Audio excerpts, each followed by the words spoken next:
कुरान के 28वें पारे में लिखा है कि जो गैर मुस्लिम हो, ईसाई हो, यहूदी हो, हिंदू हो, उससे मुसलमान प्रेम करे अगर वो आपसे अच्छा व्यवहार करे।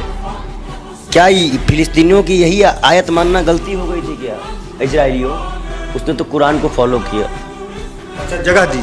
तुम तौरेत को फॉलो कर लो, मूसा को फॉलो कर लो। तुम्हारे नबी तो अल्लाह से रूबरू हुए थे। एक मुसलमान को देख लीजिए जो अपने हक के लिए आज तक लड़ता चला आया मस्जिद अक्सा के लिए, और एक मुसलमान नमाज पढ़ना तक भूल गया है। क्या बात करते हो आप? इंडिया के मुसलमान नमाज अरे जुमा ना हो जाना निकलना छोड़ दे, वो ना नहीं निकलेंगे वो। और इसीलिए उनके ऊपर अल्लाह का कहर नाजिल है, अजाब कहर नाजिल है, जालिम बादशाह बैठा है, वो अपने इस्लाम से दूर है। फिलिस्तीन के मुसलमानों में क्या अच्छाई दिखे? अच्छाई है?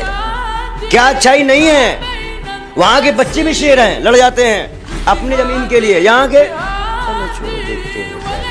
या मेरे अल्लाह मस्जिद अक्सा की हिफाजत कर, या मेरे अल्लाह फिरौन आ चुका है, अब मूसा को नाज़िल कर, या मेरे अल्लाह नबी की उम्मतियों को ताकत दे, या मेरे अल्लाह अल्लाह के प्यारे नबी, प्यारे महबूब जो शहीद हो रहे हैं उनको जन्नत अता कर। जब ईसा और मूसा की कौमें एक हो सकती हैं तो नबी की उम्मत क्यों चुप बैठी?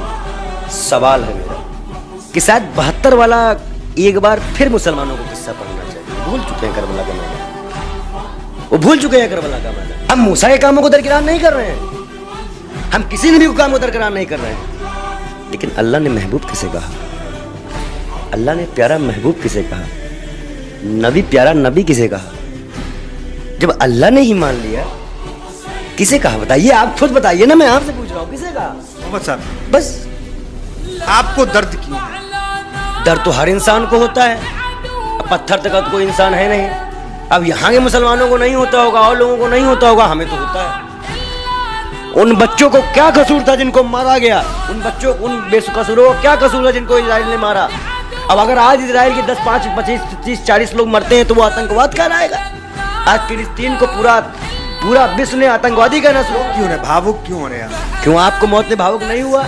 आपको चीखें नहीं सुनाई दी कि अल्लाह का ऐसा कहर नाजिल होगा इजराइलियों पे कि इनकी उम्मत नहीं बचेगी, इनकी उम्मत ही खत्म कर दी जाएगी। दुआ दे रहे हैं। मैं कहता हूँ इनकी उम्मत ही खत्म हो जाएगी। अब मूसा अलैहिस्सलाम अगर आज होते तो जैसे उन्होंने दरिया से 2 रास्ते बना के इनको पार कराया था ना, ये उसी समंदर में डुबा दिए होते आज इजराइलियों को, उसी समंदर में डुबा दिए थे, खत्म कर दिए होते।